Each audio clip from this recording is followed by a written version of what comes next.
Brian here at 5-Star Engines. Today we are working on a Craftsman 8.5 horse, 27-inch cut Intech snowblower.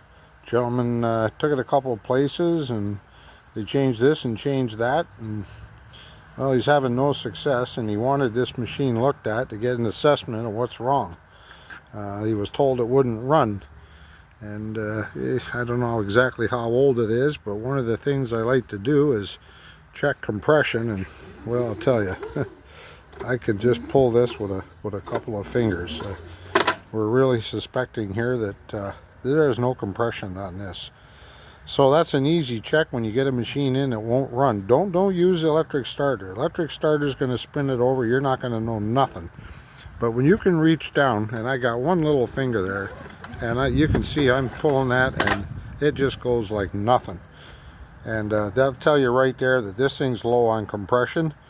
First thing we check, you can check a lot of things, but if it don't have compression, you can put a new carb on, change the ignition. This is not going to run. So we're going to do a compression check on this machine, and we'll get back to you.